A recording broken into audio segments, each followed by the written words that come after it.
என்னது வோல்வோவும் எய்ச்சரும் சேர்ந்த காம்பினேஷன்ல ஆம்னி பஸ்ஸஸ்லாம் வருதா? ஆமாங்க, நம்ம மதுரையில இருந்து பெங்களூர் போற இந்த பஸ்ல தான் நம்ம டிராவல் பண்ணிருந்தோம். இன்டர்சிட்டி ஸ்மார்ட் பஸ்ஸோட AC seater plus sleeper bus.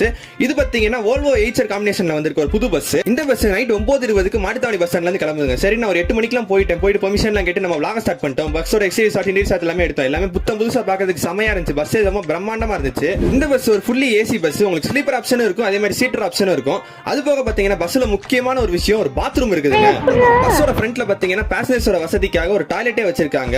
நம்ம இன்னைக்கு மதுரையில இருந்து பெங்களூர் போற இந்த பஸ்ல ஒரு சீட் டிக்கெட்ல தான் டிராவல் பண்ணோம். சீட்டர் கம்யூனிட்டிஸ் எல்லாத்தையுமே நான் உங்களுக்கு ஃபுல்லா எக்ஸ்பிளைன் பண்ணி நம்ம ஃபுல் vlog வீடியோ நம்ம சேனல்ல தான் இருக்கு. அதையும் போய் ஃபுல்லா பாருங்க மக்கள். அப்ப 9:20க்கு மாட்டுத்தாவணி பஸ் ஸ்டாண்ட்ல இருந்து கிளம்பிடுச்சுங்க. மதுரை சிட்டி ஃபுல்லா நான் கேபின் ரேட்லயே உட்கார்ந்து ஃபுல்லா கவர் பண்ணிட்டு இருந்தேன். நார்மல் ரூட் தாங்க. திண்டுக்கல், கரூர், சேலம், கிருஷ்ணகிரி, ஓசூர் வழியா தான் பெங்களூர் போகுது. ஒரு வீக் டேல இந்த சீட்டோட விலை பாத்தீங்கன்னா 545 ரூபாய் ஒரு ஆளுக்கு மதுரையில இருந்து பெங்களூர் வரைக்கும். அருமையான ஒரு பஸ் டிராவல் எக்ஸ்பீரியன்ஸ் ஆச்சு. காலைல 5:20க்கு கொண்டு வந்து நம்மள ஓசூர்ல இறக்கி விட்டாங்க. இந்த மாதிரி டிராவல் vlogs எல்லாம் பார்க்கிறதுக்கு நம்ம சேனலை சப்ஸ்கிரைப் பண்ணிக்கோங்க மக்களே. நன்றி.